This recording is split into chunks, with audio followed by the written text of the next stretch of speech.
Hey, this is Chris. How you doing? Keeping it real. Got a movie book review for you. Never Go Back by Lee Childs. So I have now just finished the book, which I found to be very entertaining, and I've also seen the movie. It's one of the better movies I've seen in the last few years. One thing I did like about the movie is that it didn't stray too far from the plot of the book, and so you could follow along during the movie, and even though certain things were different, it didn't really detract from the overall story that the original author was trying to make in the book. So I appreciated that. So you got the same cast of core characters. There's 3 core characters in the book. Well, let me rephrase that. In the book, it's really about Jack Reacher and Susan Turner. In the movie, it's about Jack Reacher, Susan Turner, and then Samantha, the girl, who is supposedly Jack Reacher's daughter by some unknown person at wherever he was back when it happened. So there's a lot more of Samantha in the movie than there is in the book. But the plot device is still the same. She could be his daughter. He has to find out, therefore he has to go see her. That drives along a lot of the plot in both the movie and the book. It's just that in the movie, Samantha has a much more prominent role, and there's actually real interaction between Susan Turner and Samantha in the movie that's not there in the book. So, but other than that, they're pretty similar. Jack Reacher is a retired Army major who was the head of the 110th MP, which I guess is pretty much the police for the entire Army. That's what it kind of seems like to me. So, but he's long since retired. He now wanders around the country. Those two things are the same, the book and the novel.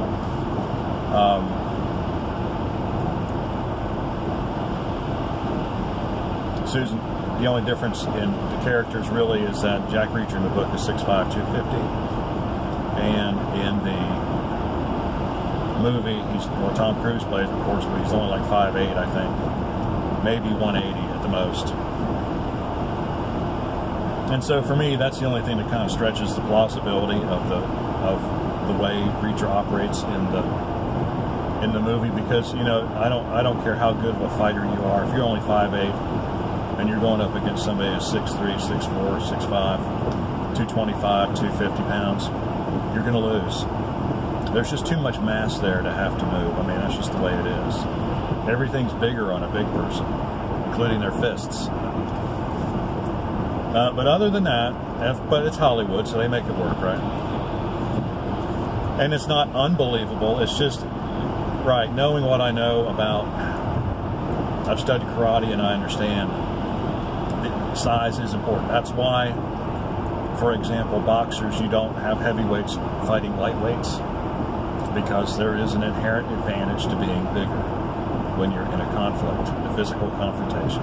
Now, if you got a weapon, everything's off the table, anything can happen. But anyway, I digress a little bit. Susan Turner is now the commander of the 110th. She's also a major, and much like in the book and the novel are the same, she's been arrested as Jack Reacher gets there to see her.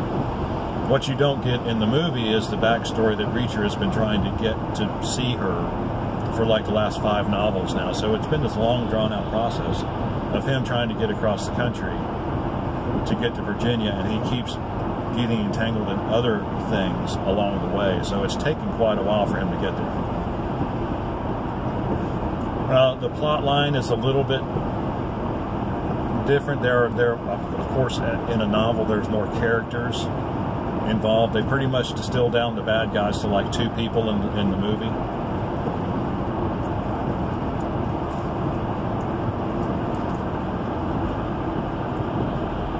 I hate people who get on the interstate and they don't bother to get up to speed, and then they go slow. Anyway. It's annoying.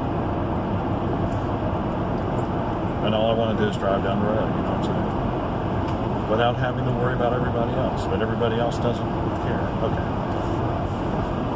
yeah, you get a lot more background in the book. You get a lot more. You get a lot more characters, a lot of secondary characters, like the sergeant in the movie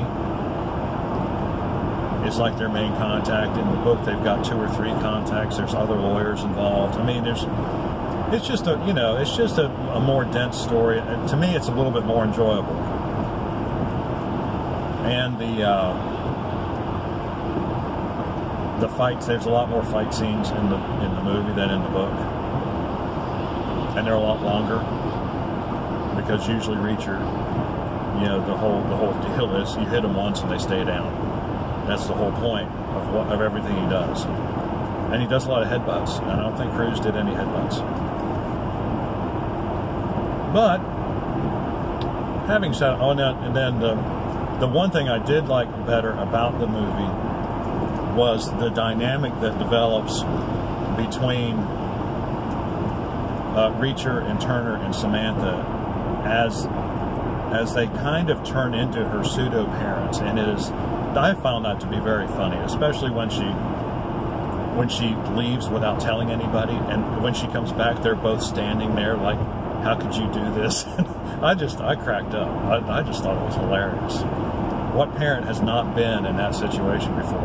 I mean, it's like it was just, and the looks on their faces, like, I can't believe you did this. Like, we're going to ground you or something. That was awesome. Didn't get that kind of humor out of the book. But, so that was one thing that the movie did better than the book.